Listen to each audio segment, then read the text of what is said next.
যে বাড়িটা আমার জন্মস্থান, যেই এলাকাটাতে আমি ছোটোবেলা থেকে বড় হয়েছি, যেই জায়গাটাতে থেকে আমার শৈশব কেটেছে, কৈশোর কেটেছে, সেখানেই যেন আমি এখন অতিথি হয়ে গিয়েছি।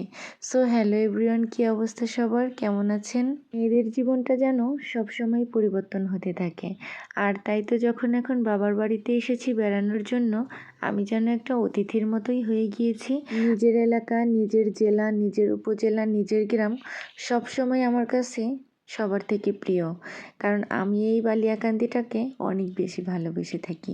ভালোবাসবই না কেন, যেখানে আমার ছোটোবেলা থেকে বড় হওয়া পর্যন্ত অনেক স্মৃতি জড়িয়ে রয়েছে, সেখানে তো আমার ভালোবাসাটা থাকবে, এটাই স্বাভাবিক। অনেক দিন থেকেই দেখছিলাম আমার কিছু বন্ধুরা স্বপ্নচূড়া এই রেস্টুরেন্টটা নিয়ে ছবি আপলোড করছিল, ভিডিও দিচ্ছিল।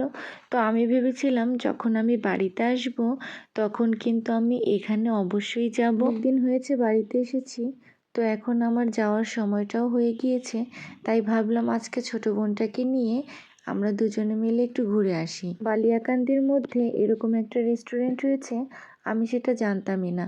আর প্রথমবারের মতো যেহেতু আমি আজকে এই রেস্টুরেন্টটাতে গিয়েছি, তো সব মিলিয়ে আমার কাছে মোটামুটিই লেগেছিল। হয়তো তার ডেকোরেশন এবং অন্যান্য আদার্স যে সার্ভগুলো, এগুলো আর একটু বেশি কারেকশন করবে। আর নতুন হিসাবে আমি বলতে চাই অনেক বেশিই ভালো হয়েছে, কারণ আমাদের বালিয়াকান্দিতে এরকম একটা উদ্যোগ যে নিয়েছে, অবশ্যই তাকে আমার তরফ থেকে অনেক অনেক বেশি থ্যাংক ইউ। এই রেস্টুরেন্টে এসে আমি দেখতে পেলাম তারা লাইভেই কিন্তু তাদের খাবারগুলো তৈরি করে আমাদেরকে সার্ভ করছিল। স্বপ্নচূড়াতে ছিল দুইটা কর্নার, এক পাশে ছিল তাদের জুস বার এবং আরেক পাশে ছিল তাদের লাইভ কিচেন কর্নার। বসার স্পেসটা ছিল তাদের অনেকটাই বড়, যেখানে অনেকেই তাদের ফ্যামিলি নিয়ে অথবা ফ্রেন্ডরা মিলে আড্ডা দেওয়ার জন্য খুব ভালো পরিবেশের মধ্যেই আমার চোখ চলে গিয়েছিল আমাদের স্কুলটাতে, আর যেখানে আমার জড়িয়ে আছে অনেক বেশি স্মৃতি।